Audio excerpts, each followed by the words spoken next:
Hai everyone, perkenalkan nama saya Ike Fitrianingsih dari Institut Teknologi Dell. Kali ini, mari kita belajar bersama mengenai probabilitas dan statistika. Apa itu probabilitas? Dalam bahasa Indonesia, kita mengenal dalam istilah peluang. Peluang merupakan suatu hal yang tidak lepas dari kehidupan sehari-hari. Bahkan, peluang Anda untuk datang ke kelas maupun peluang Anda untuk mendapatkan nilai A pada akhir perkuliahan mata kuliah ini juga dapat dihitung dengan peluang. Tapi sebelum kejadian itu benar-benar terjadi, Anda bisa mengusahakan dengan sebaik-baiknya sehingga mendapatkan hal yang diinginkan. Oke, nah ilmu peluang dipopulerkan oleh matematikawan Prancis yaitu Blaise Pascal pada abad ke-17. Dibantu oleh temannya yang bernama Sir de Fermat. Nah, awalnya Pascal diberi pertanyaan oleh temannya, yaitu apabila ada dua orang bermain lempar koin dan memperebutkan 100 francs, mata uang Prancis, dengan aturan tertentu, maka bagaimanakah cara agar hadiah itu dapat dibagikan secara adil? Tentunya dengan peluang-peluang yang terjadi dari melempar koin sebanyak 7 kali yang merupakan aturan permainan dari kasus tersebut. Oke, dan itu sudah diselesaikan oleh Sir de Fermat membantu Blaise Pascal. Oke, nah kalau statistika itu apa ya? Gitu. Nah, statistika itu adalah sebuah ilmu yang mempelajari bagaimana cara mengumpulkan, kemudian memproses atau mengolah, dan pada akhirnya adalah menginterpretasikan data. Nah, apa itu menginterpretasikan? Menginterpretasikan berarti mengartikan.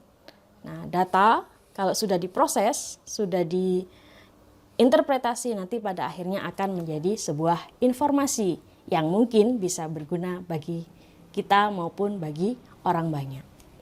Contohnya data COVID, ya kan? Jika diolah, ya diprediksi atau diolah, kemudian dengan bagaimana penyebab COVID di suatu daerah bisa diberikan bagaimana cara penanggulangannya. Oke, nah tapi kita masih belajar ilmu dasarnya dulu. Nah, gambaran dari perkuliahan ini sebenarnya bisa kalian lihat pada RPS yang sudah saya upload di LMS kita. Nah, gambarannya adalah seperti ini.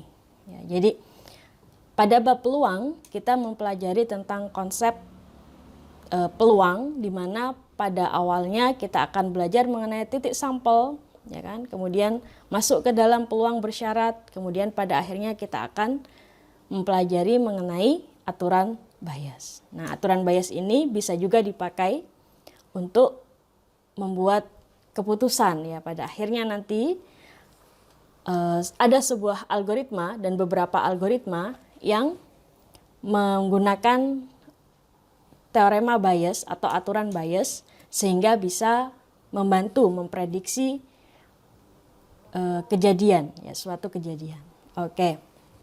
Nah, kemudian selain konsep peluang yang pada akhirnya kita akan belajar tentang aturan bias, maka pada peluang kita juga belajar mengenai distribusi peluang, ya kan?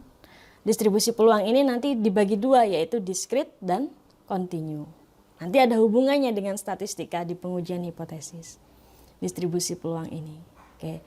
Nah, di bagian statistikanya kita akan belajar mengenai statistika deskriptif, ya, bagaimana kita mendeskriptifkan data, menampilkan data, ya, atau menyajikannya dalam ukuran-ukuran statistik. Nah, banyak orang yang keliru.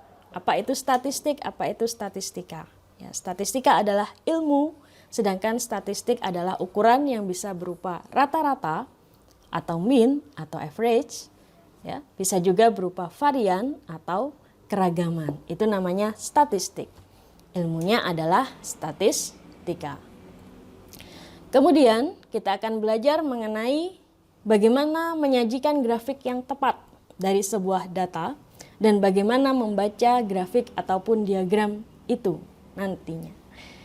Nah, di bagian inferensia kita mulai dari memahami tentang estimasi, kemudian masuk ke dalam pengujian hipotesis yang di dalamnya juga ada pengujian hipotesis untuk analisis of variance dan ANOVA untuk regresi. Nah, kita akan belajar permodelan sedikit pada regresi. Nah, regresi ini juga merupakan suatu model prediksi sederhana yang banyak diterapkan di dunia informatika sekarang ini. Yang menjadi dasar dari model-model yang dibangun yang biasanya digunakan untuk prediksi. Oke, kalau bicara prediksi berarti sebenarnya kita bicara juga tentang peluang, ya, peluang kejadian. Oke, nah kemudian kita juga akan mempelajari sedikit tentang sampling, ya, teknik sampel dan distribusi sampling. Kenapa? Karena pada populasi yang besar atau data yang banyak kita tidak bisa proses semua. Maka di situ kadang-kadang dalam ilmu statistik kita membutuhkan sampling.